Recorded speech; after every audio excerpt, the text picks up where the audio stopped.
On this Feast of the Holy Family, and during this Christmas season, we have in our minds the image of the crib.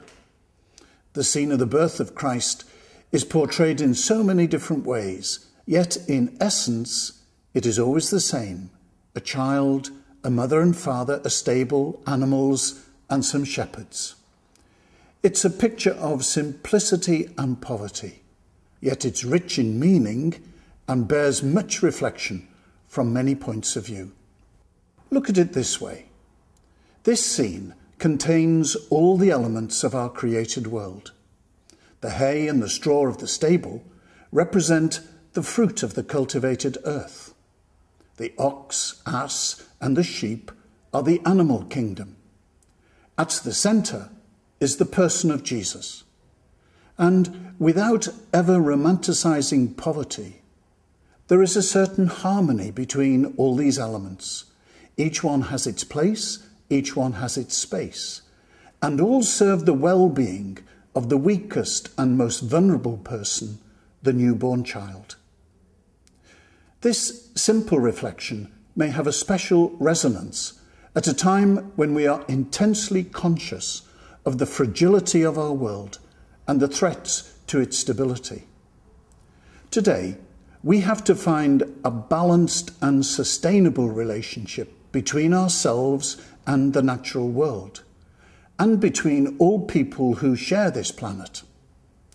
Unless we do so, the chances of peace in our world are slim, and the careless exploitation of our environment will continue.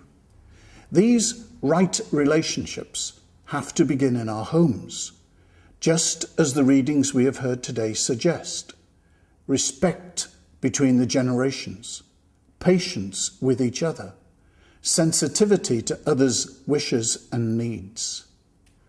Indeed, the crib reminds us that we are really dependent on each other, on the created world, and on God.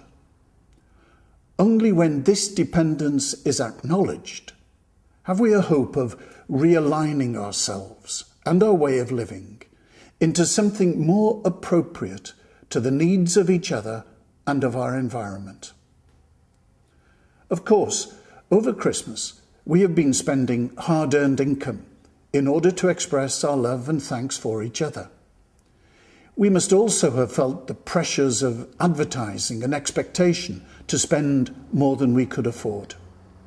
Yet, at the end of the day, in our family celebrations, what counts is sincerity rather than extravagance, sensitivity rather than excess. When this is understood, then we can probably live far more simply without any loss of enjoyment. Then we can be more attentive to how much we consume, to what we throw away, to what we have to give to the poor. The crib, then, is a lesson in right living, in the regard we have for each other, in our support for the poor, and in our care for the created world. Yet, there's another element in the crib I almost overlooked. There are the angels. I nearly forgot them. Angels are just glimpsed, often at critical moments.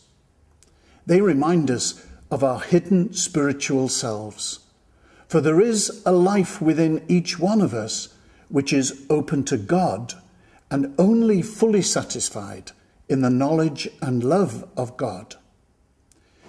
In this world, such knowledge and love is only ever partial, although the promise of its fulfillment lies ahead of us all. Yet even now, God dwells with us, not least in the gift of forgiveness, of which St. Paul speaks in the letter to the Colossians, as we have just heard. The Lord has forgiven you, now you must do the same. Whenever we need to give or receive forgiveness, this is the truth to remember.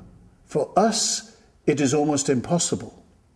But for God, working in us, it is not. And this comes about all because of the incarnation, the birth of the eternal Word of God into the family of the stable at Bethlehem. He is Emmanuel, God with us.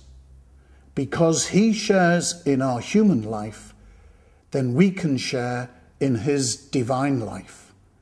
This is the miracle of our salvation.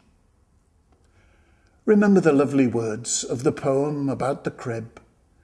Welcome, all wonders in one sight, eternity shut in a span, summer in winter, day in night, heaven in earth, and God in man. Great little one, whose all-embracing birth lifts earth to heaven, stoops heaven to earth. May God bless you and your families on this day and throughout this Christmas season.